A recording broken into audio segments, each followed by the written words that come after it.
Ponytales. Read by Scribbler.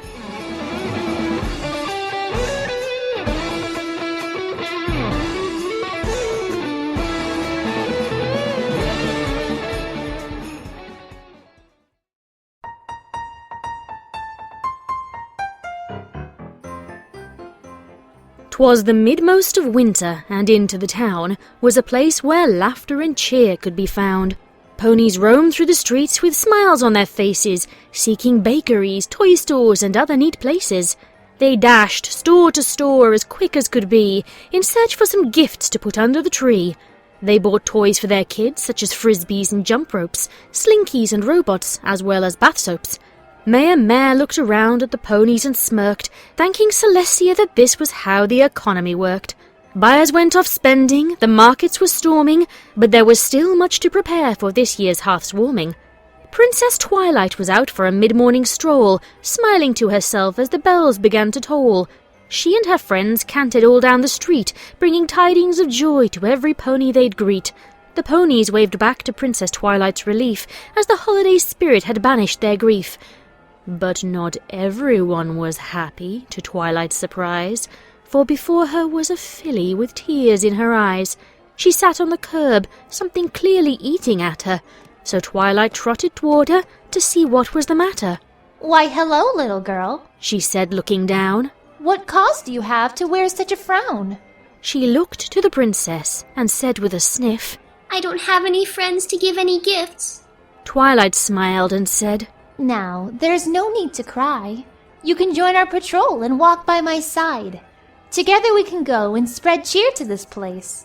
Perhaps helping others will put a smile on that face."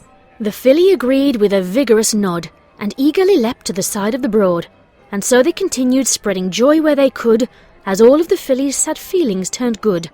They travelled the town, and the joy stayed the same, but that was the moment that the Empire came. The ponies stopped in their tracks and looked to the heavens, and watched in horror as Imperial ships descended. TIE fighters rained down from the sky at an angle, launching out of the Star Destroyer, the mighty Triangle. An Imperial shuttle descended from the air and landed in the middle of Ponyville Town Square. Twilight was awestruck, Pinkie Pie had a fit, Rarity fainted, and Rainbow Dash lost her shit. "I don't believe my eyes," said Applejack the farmer, as out of the ship emerged troops in ghostly white armour. Then out of the shuttle came a man so unpleasant, who stared at the ponies with their toys and each present. His suit was as black as his soul was inside. His heart gave no love, only hatred it supplied. Then the man began to speak, with his voice booming loud, to the frightful little ponies that were there in the crowd. He said, "Hear my words, ponies, and quiver with fear, for I know that the day of Hearth's warming draws near. It brings you great joy to share these toys and these presents, but this is simply unfitting for such lowly peasants." He shook his fist in the air with a motion so perturbing, "I find your lack of sorrow and gloom quite disturbing. You intend to spread cheer with the gifts you have now, and that is something that I simply cannot allow. So I'm taking these gifts, and I'm taking your trees, for I'm bringing an end to this festive disease." Then he signaled to his troops with lethal intention, and they pointed their guns in the ponies' direction. They fired into the crowd as Darth lowered his fist, but not a pony was harmed, for their shots had all missed. The Sith watched his troops as they stormed through the village, stealing decorations, toys, and anything else they could pillage. The stormtroopers returned, and with a motion not subtle, they stuffed all the decorations and gifts in the shuttle. There would be no celebration like the ones in the past, for this year he had stolen Hearth's warming at last. But something was wrong. He felt so dejected. Stealing the holiday brought him less joy than expected. He'd accomplished his mission, but he couldn't tell why. He felt so alone and empty inside. He'd had everything he wanted at the pony's expense, but he still wasn't happy. It didn't make sense. Then he felt something stranger, a tug at his leg. He looked down and saw a filly, who was starting to beg. Excuse me, mister. She said with a frown.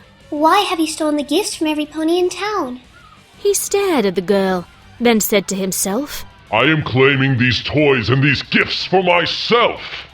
The small filly heard him and became quite confused. But that's not how toys are supposed to be used. They are meant to be given to loved ones with care. For the best gift of all is the one you can share. Vader looked at her sadly and said with a sigh, I don't have anyone that will stand at my side. Not one companion, not a single ally. The only friends that I have are me, myself, and I. The filly gasped at his words, and she pitied his sorrow, for he didn't have friends to share Hearth's warming tomorrow. They both had no friends. She was all alone too. It was then that she realized what Twilight would do. It was the only solution that she could comprehend. She looked up at the man and said, I'll be your friend. He looked at the filly and saw a smile was forming. And tomorrow you and I can share this hearth warming. He looked at her sadly and said, I'm afraid it can't be, for I've stolen every ornament, present, and tree. There won't be a hearth warming this year, I'm afraid. But the girl shook her head and began to explain. Hearth warming is not about what's under the tree. It's about the connection between you and me. It's about building a friendship the whole world can share, and feeding its fire with all the love we can spare. So please, Mr. Vader, She spoke from her heart. please don't try to tear our friendship apart. She gave him a hug with kindness unsuppressed, as a strange tingly feeling made its way to Darth's chest. Something happened to him that he could not ignore, for he felt something inside he had never felt before. It was love that he felt. It was love through and through. She had sparked something in him. He knew this to be true.